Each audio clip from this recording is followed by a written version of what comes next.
തെരുവുനായ വിഷയത്തിൽ നടപടിയെടുക്കൂ അധികാരികളെ. പാവപ്പെട്ട ജനങ്ങളെയൊക്കെ തെരുവ് പട്ടി കടിക്കുമ്പോൾ കയ്യും കെട്ടി നോക്കിയിരിക്കും. അധികാരികളെ കണ്ണു തുറക്കും. അയ്യയ്യ ഇത് നാണക്കേട്, നാണക്കേട്, ഇത് മാനക്കേട്. താലൂക്ക് ആസ്ഥാനമായ നെയ്യാറ്റിൻകരയിലും പരിസര പ്രദേശത്തും വർദ്ധിച്ചുവരുന്ന തെരുവുനായ ശല്യത്തിന് പരിഹാരം കാണുന്നതിൽ അധികൃതർ അനാസ്ഥ കാട്ടുന്നുവെന്നാരോപിച്ച BJP അംഗങ്ങൾ പ്രതിഷേധവുമായി രംഗത്തെത്തി. നിരവധി കൗൺസിലർ യോഗങ്ങളിൽ തെരുവുനായ ശല്യത്തെക്കുറിച്ചും അടിയന്തര നടപടി സ്വീകരിക്കണമെന്നാവശ്യപ്പെട്ടുകൊണ്ടും പരാതികളും നിവേദനങ്ങളും നൽകിയിട്ടും ഫലം കാണുന്നില്ല എന്നാരോപിച്ചുകൊണ്ടാണ് BJP കൗൺസിലർമാർ പ്രതിഷേധവുമായി രംഗത്തെത്തിയത്.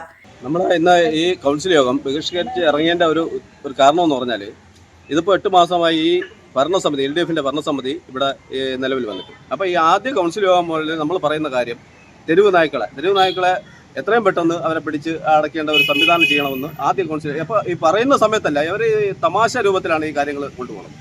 അപ്പോൾ ഇപ്പോൾ നിലവിൽ ഇതിപ്പോൾ 8 മാസമായി. ഇപ്പം 2 ആഴ്ചയായി എൻ്റെ ഈ പുന്നക്കാട് വാർഡിൽ 2 പേരെയാണ് കടിച്ചിരിക്കുന്നത്. അതുപോലെ ശരത്തിൻ്റെ വാർഡ്, ഇത് ശരത്തിൻ്റെ വാർഡോ എൻ്റെ വാർഡോ ഒന്നുമല്ല, ഈ 46 വാർഡുകളിലും ഇങ്ങനെയുള്ള വിഷയങ്ങളുണ്ട്. അപ്പോൾ ഈ വിഷയങ്ങൾ സംസാരിക്കുന്ന സമയത്ത് അവർ നിങ്ങളുടെ സ്വന്തം സ്ഥലത്ത് ഷട്ടർ ഉണ്ടാക്കുക, അവിടെ പട്ടികളെ പിടിച്ചടക്കുക, ഇതൊക്കെ നടക്കുന്ന കാര്യമല്ല. അപ്പോൾ മുനിസിപ്പാലിറ്റി ഭരിക്കുന്ന ഭരണാധികാരികളും അവിടുത്തെ ഉദ്യോഗസ്ഥരും ചേർന്നുകൊണ്ട് അതിനൊരു സംവിധാനം കണ്ടെത്തണം. ഇത് നിരന്തരം പറയുന്ന സമയത്ത് ഇവർ ഈ തമാശ രൂപത്തിലാണ് ഈ കാര്യങ്ങൾ മുന്നോട്ട് കൊണ്ടുപോകുന്നത്.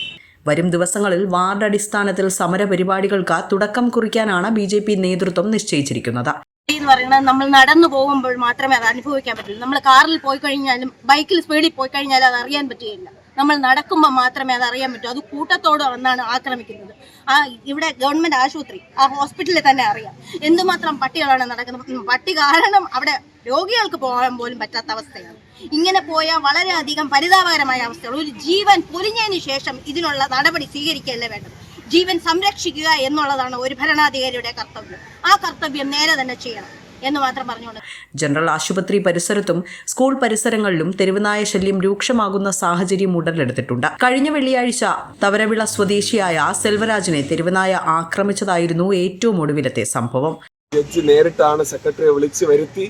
കോടതിയിലെ തെരുവുനായ വിഷയം അത്രത്തോളം രൂക്ഷമാണ്. അവിടുത്തെ മുഴുവൻ അഡ്വക്കേറ്റുമാരും ഒപ്പിട്ട് കൊടുത്ത നിവേദനം നഗരസഭയ്ക്ക് മുമ്പിലുണ്ട്. ഓരോ വാർഡിലും 46 വാർഡിലും തെരുവുനായ വിഷയം അതിരൂക്ഷമാണ്. അപ്പോൾ നമ്മൾ വിചാരിക്കും 8 മാസത്തെ ഭരണസമിതി, കഴിഞ്ഞ 5 വർഷവും ഇതേ ഭരണസമിതിയായിരുന്നു, അതിനു മുമ്പ് ഇതേ ഭരണസമിതിയായിരുന്നു. ഇന്ന് നടപ്പിലാവും, നാളെ നടപ്പിലാവും എന്ന് പറയുന്നതല്ലാതെ ഓരോ സംവിധാനവും നടപ്പിലാവുന്നില്ല.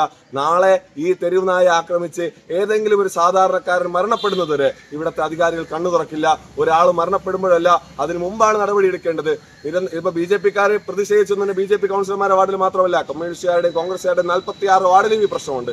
ഈ പ്രശ്നത്തിന് അടിയന്തര നടപടി കാണുക നെയ്യാറ്റിൻകര നഗരസഭ തയ്യാറായില്ലെങ്കിൽ ഞങ്ങൾ പൊതുജനങ്ങളെ അണിനിരത്തിക്കൊണ്ട് ഈ പ്രശ്നത്തിന് പരിഹാരം കാണുന്നതിനുള്ള പോരാട്ടം തുടരുമെന്ന് മാത്രം പറഞ്ഞുകൊണ്ട് പ്രതിഷേധം അവസാനിക്കും. അടിയന്തര നടപടി സ്വീകരിച്ചില്ല എങ്കിൽ ശക്തമായ സമരങ്ങൾക്ക് തുടക്കം കുറിക്കുമെന്നും കൗൺസിലർമാർ പറഞ്ഞു. വിസ്മയ ന്യൂസ്, നെയ്യാറ്റിൻകര.